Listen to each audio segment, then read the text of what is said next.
Hello students, welcome to my YouTube channel. और बच्चे, आज हम डिस्कस करने वाले हैं क्लास 9 की सोशल साइंस की वर्कशीट नंबर 42। ये आपको मिलेगी 10 अक्टूबर को, यानी कि 10 अक्टूबर को। और यहाँ पे हम पढ़ रहे हैं वर्किंग ऑफ इंस्टीट्यूशंस में। आज हम पढ़ेंगे जुडिशरी के बारे में, यानी कि न्यायपालिका जो होती है, यानी कि जो कानून वगैरह जो हैं उनसे रिलेटेड कुछ हम पढ़ने वाले हैं। तो देखते हैं क्या कुछ दिए हैं और समझ लेते हैं। All the courts at different levels in a country put together is called judiciary. Judiciary न्यायपालिका किसको कहते हैं? जब सारे कोर्ट्स यानी कि अदालतें इकट्ठी हो जाती हैं उनके एक ग्रुप को, जैसे सुप्रीम कोर्ट हो गए, हाई कोर्ट हो गए, डिस्ट्रिक्ट कोर्ट्स होते हैं या लोकल कोर्ट्स जो होती हैं, उन सभी कोर्ट्स को मिला के उनका जो ग्रुप होता है, that group is known as judiciary. Okay, it consist of supreme court for the entire nation. Supreme court सबके लिए होता है। High courts in the state, high courts के सिर्फ स्टेट्स के लिए होती हैं। जैसे पंजाब और हरियाणा की जो हाई कोर्ट है वो तो वैसे सेम है, क्योंकि वो सेम एक ही राजधानी है उनकी, एक ही जो है वो कैपिटल है, इसी वजह से। इसके अलावा जो होती है जो जम्मू कश्मीर है या जो गुजरात है या जो कोई अलग अलग जो स्टेट्स होते हैं उनकी अलग अलग हाई कोर्ट्स होती हैं। उसके अलावा डिस्ट्रिक्ट कोर्ट्स होती हैं। जो स्टेट्स होती हैं उनके अंदर अलग अलग डिस्ट्रिक्ट्स होते हैं। स्टेट कोर्ट, हाई कोर्ट से नीचे स्टेट कोर्ट यानी कि डिस्ट्रिक्ट कोर्ट होती है। और डिस्ट्रिक्ट कोर्ट से ही नीचे जो होती है वो you can say that local level की कोर्ट होती है, यानी कि आप जहां रह रहे हो उसके टाउन के आसपास या उस तहसील के आसपास जो है ये कोर्ट होती है। तो बेसिकली इनके अंदर क्या क्या आता है? एक सुप्रीम कोर्ट जो सबके लिए होता है, पूरे देश के लिए। हाई कोर्ट्स जो अलग अलग राज्यों में अलग अलग होती हैं, हर एक राज्य के लिए अलग से कोर्ट बनाई जाती है, हाई कोर्ट जिसको बोलते हैं। उसके अलावा हर एक राज्य की डिस्ट्रिक्ट्स के अंदर अलग अलग कोर्ट्स होती हैं और उन डिस्ट्रिक्ट्स के अंदर और कोर्ट्स होती हैं according to the town wise, जैसे उनकी डिवीजन की जाती है। India has an integrated judiciary, that means the supreme court controls the judicial administration in the country. India के अंदर भी एक काफ़ी लंबा सारा प्रोसेस है जुडिशरी का, काफ़ी सारी जुडिशरीज, काफ़ी अच्छी जो है वो न्यायपालिका है। और सुप्रीम कोर्ट है जो सर्वोच्च न्यायालय जिसको कहा जाता है, सबसे ऊपर का कोर्ट जो है वो सुप्रीम कोर्ट है। अगर आपकी बात कहीं पर भी नहीं सुनी जाती है तो आप सीधा सुप्रीम कोर्ट में जा सकते हो। तो सुप्रीम कोर्ट सब के ऊपर होता है, उसका फैसला जो होता है उसको कोई नहीं काट सकता। ठीक है, नेक्स्ट बात है सुप्रीम कोर्ट अब कौन कौन से मामलों पे हियरिंग कर सकता है, कि आप कौन कौन से मामले लेके वहां पे जा सकते हो। तो पहला है कि सिटीजन ऑफ द कंट्री और सिटीजन्स के, मतलब आप देखो एक डिस्प्यूट होता है, मतभेद हो जाना किसी एक कंट्री और उसके सिटीजन्स के बीच में, यानी कि हम लोग हैं, ठीक है, उसके नागरिक है किसी देश के हमारा, और गवर्नमेंट कोई नियम बनाते है उसका। जैसे अभी अभी जो है वो किसान बिल एक पारित हुआ है, ठीक है, तो वो गवर्नमेंट ने एक रूल पास कर दिया, पर किसान जो है वो नहीं चाहते हैं, तो वो डिस्प्यूट जो होता है वो सुप्रीम कोर्ट तक हियर किया जाता है। ठीक है, डिस्प्यूट बिटवीन 2 और मोर स्टेट गवर्नमेंट्स, 2 या 2 से ज़्यादा जो स्टेट गवर्नमेंट्स होती हैं उनके बीच में।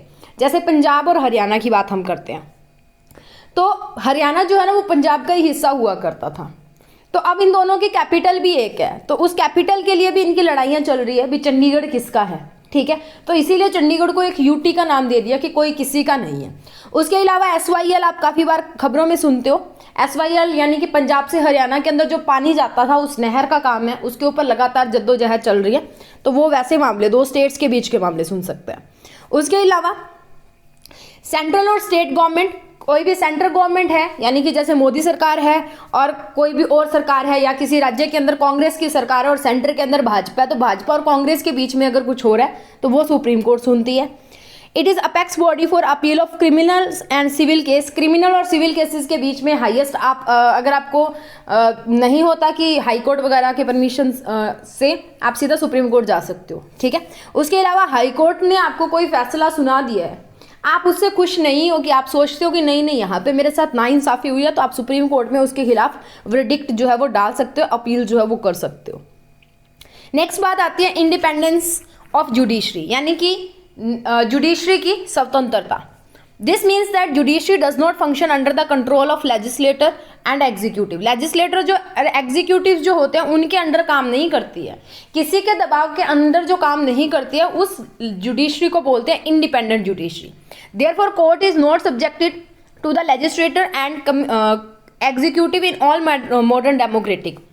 डेमोक्रेसीज जितनी भी हैं, ठीक है, जितनी भी डेमोक्रेटिक कंट्रीज हैं, वहाँ पे जो जुडिशरी है उसको हमेशा इंडिपेंडेंट रखा जाता है, उसके ऊपर किसी का अधिकार नहीं होता, वो स्वतंत्र रूप से हर एक को देश का नागरिक मानते हुए काम करती है। वो ये नहीं सोचती कि पीएम है तो मैं अपना फैसला कुछ दूं और अगर कोई एक सीधा साधा नागरिक है तो मैं अपना फैसला कुछ दूं, तो वो उसके ऊपर डिपेंड नहीं करता। ठीक है। The president of India appoints the जज of the supreme Court and High Court of the country. और जो इनके अंदर हमारे सुप्रीम कोर्ट और हाई कोर्ट जो होते हैं, जो इंडिपेंडेंटली काम करते हैं, जिनको हम इंडिपेंडेंट जुडिशरी बोलते हैं, उनके जजों की जो अपॉइंटमेंट है वो किसके द्वारा की जाती है? प्रेसिडेंट के द्वारा। हमने प्रीवियस जो थी वर्कशीट उसके अंदर देखा था कि जितनी भी मेन अपॉइंटमेंट्स होती है वो प्रेसिडेंट ही करते हैं। ठीक है।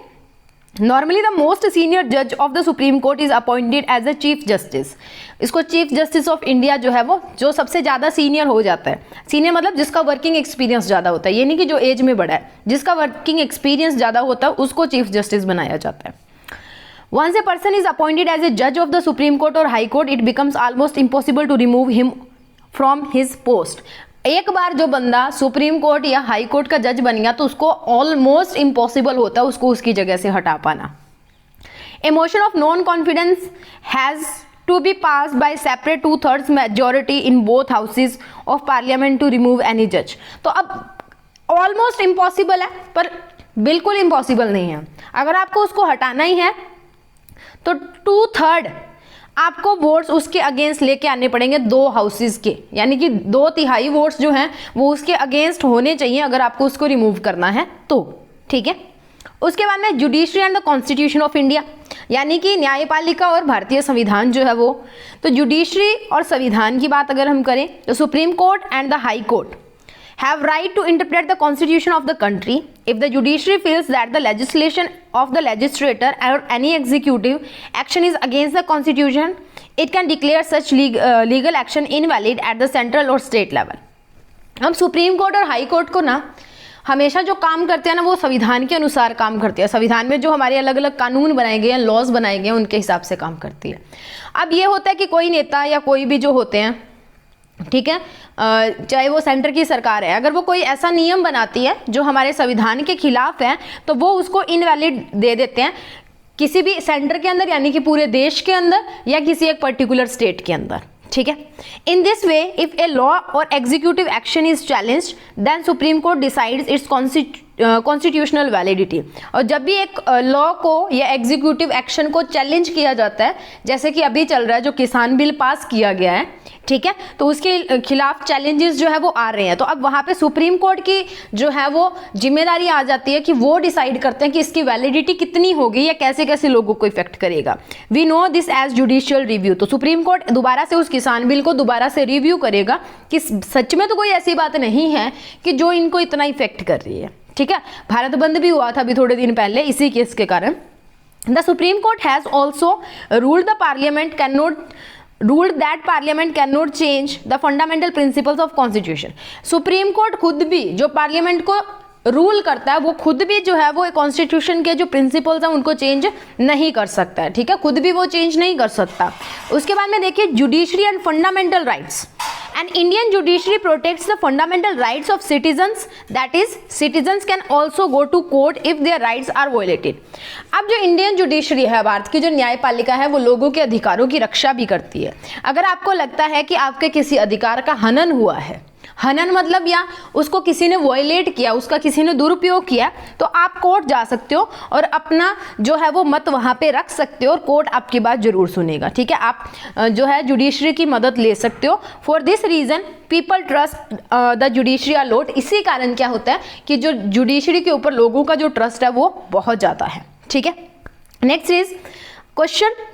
टोटल 4 क्वेश्चंस हैं, छोटे छोटे ही हैं, तो फटाफट से चलते हैं और इनको डिस्कस कर लेते हैं और उसी के साथ हमारी वर्कशीट भी कंप्लीट हो जाएगी।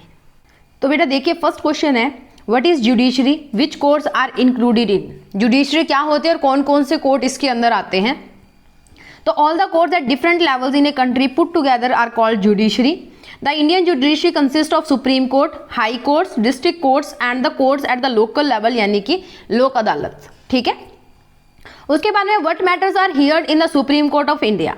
The supreme court can take dispute between governments, government के बीच में जो होता है, सिटीजन्स एंड गवर्नमेंट्स के बीच में, governments eight union and state level, here against the high court verdict, और हाई कोर्ट का जो फैसला उसके खिलाफ सुनवाई कर सकती है। ठीक है। उसके बाद में है तीसरा question, how does an independent judiciary work, कि जो इंडिपेंडेंट जुडिशरी जो है, स्वतंत्र न्यायपालिका कैसे काम करती है।